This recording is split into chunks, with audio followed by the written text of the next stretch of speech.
Hi everybody, this is God's Girl G. I'm coming at you real quick. I'm sorry I've been away for so long. I've had a couple of requests from people that want me to do some additional videos regarding dating, as well as some characteristics to look for both men and women as potential mates. So before I get started, I just want to make sure that you can email me at godsgirlg at gmail.com, or you can also leave a message or comment at the bottom of the video. So I want to go ahead and get started. As I stated, I've had a couple of requests for people that they wanted me to do something regarding characteristics to look for in a husband, characteristics to look for in a wife. And so I'm going to start off, since I'm a female, I'm going to start off with characteristics to look for in a husband. When you really start to think about what characteristics that you need to look for, we of course want to go to the Bible as a source and as a reference point.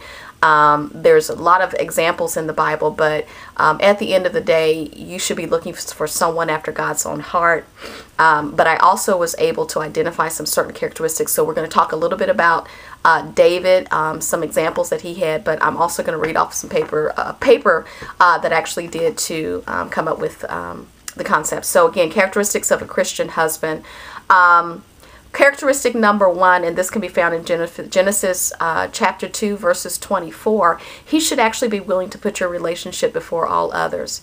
If he is constantly on a consistent basis wanting to hang out with the boys instead of hanging out with you, that's kind of a flag right there. It doesn't mean that he needs to hang out with you all the time, but if he is not willing to give you his time, some of his time, and that includes if you call him and he's constantly letting you go to voicemail and he don't call back, you know, ladies, just let it go. It's not worth it. It's not worth your time, okay? The other thing is that he should be a good leader, and that's Ephesians 5:23. If he is not a good leader, then how can you trust him to lead your house? Because technically the way that the Bible has it set up is that the man is supposed to be the head over the household, over the wife. And the wife is, and he's supposed to love her as Christ loved the church. So if you can't trust him to be a leader, why in the world would you want to marry him and call him your husband? Number 3, he should love you as much as he loves himself and be willing to give himself for you. Again, Ephesians 5. It talks about, you know, husbands, love your wives just as Christ loved the church and gave himself. So his love will have to be sacrificial. And if you've got a husband, or if you're looking at someone and you know that they don't have that never failing love, that unending love to the point of being a sacrifice for you, you might want to rethink that. So now I want to get a little bit into an example in the Bible, and the Bible often references King David as being a man after God's own heart. So let's look at some of his characteristics that he has, so that we can have like a live example of what we really should be looking for as women. David actually was brave. Again, the story about him as a young man dealing with the giant Goliath. And contrary to belief, it wasn't two armies that were out in the middle of a field trying to battle, and all of a sudden David comes up and says, hey, I'll fight Goliath. No, David overheard that Goliath had basically insulted his God. So David went over to the camp of the Philistines and said, okay, where's Goliath?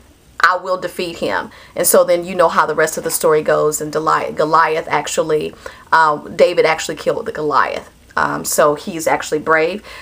David actually was faithful throughout his life. David was faithful to God, and you definitely want a man that can be faithful to you. If you ever have any suspicions that he's not faithful to you and before you marry him, or if he's cheated on you during the relationship, why in the world would you marry him? Because you never know if he's going to go back to being also unfaithful.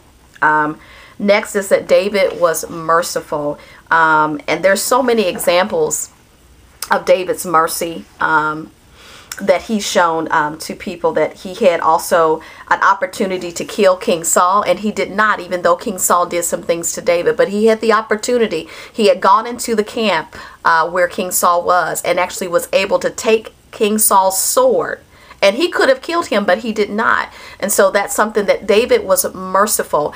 You don't want a man that is unforgiving. You don't want a man that's merciful and that will account anything if you forgot the fact that he had a splinter in his middle finger when he was 3 years old, and he gets on you for that. How come you didn't remember this, and how come you didn't remember that? Very unforgiving and very unmerciful. You do not want to get involved with a man such as that. Next is that David was humble. There is a difference between self-brought on humility and looking really pathetic versus being very humble with God.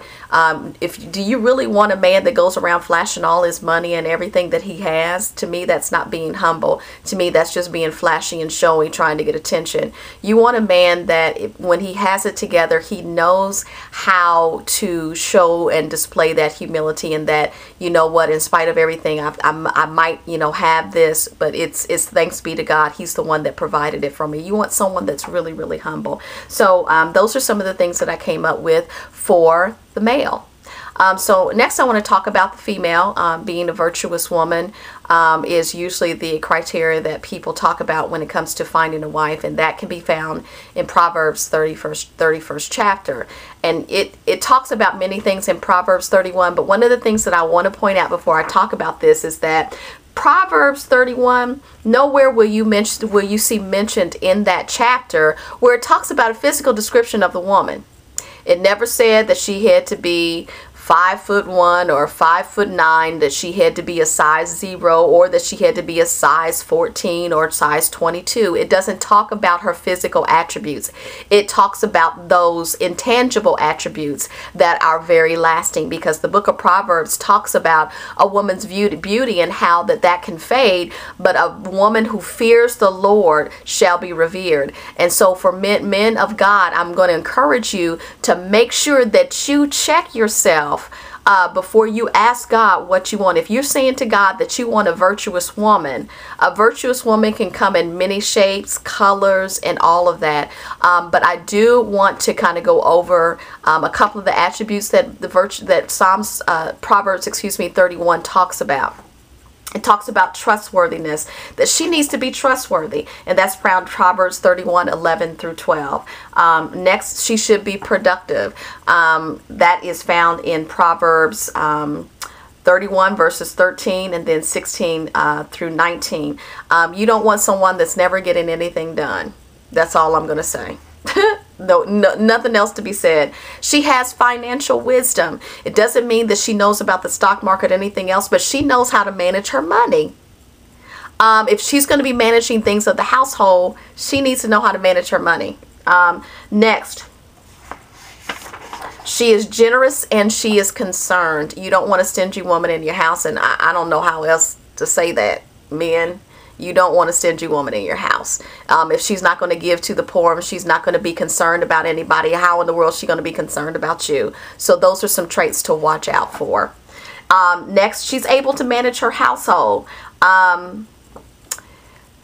I don't even know how else to explain that. She needs to be able to take care of business. It doesn't mean she needs to be a project manager or planner, but it does mean she needs to be able to balance all of that, because if men are going to be the leader and stuff like that, she needs to have the innate ability to be able to help that man bring his vision into fruition.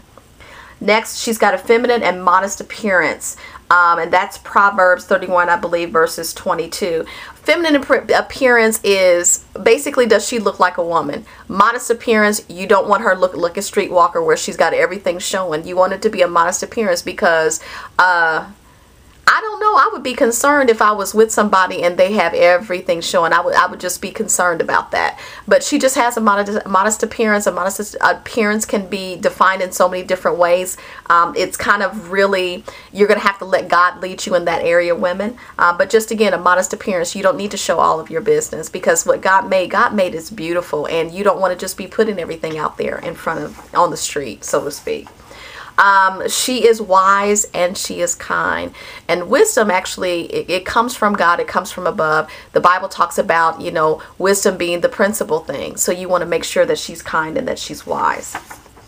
Next, she has a fear of the Lord. And I'm running out of time, so I'm kind of going to go fast. And next, that she is confident.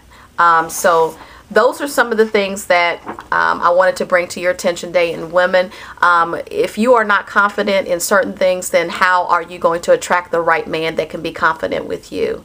So I want to take this time, hopefully, to encourage you to take a look and read Proverbs 31 and get some encouragement from that, get some direction from God from that. And if you have any questions, again, please feel free to email me at godsgirlg@gmail.com. Also put comments at the bottom of the video, as well as don't forget to subscribe. I'm going to be doing these videos, trying to do them more often, but again, hopefully you're blessed by them, and hopefully we can get something else out there for you. Also have some requests for some more online dating things, so I'll be getting that out real soon as well. So you take care.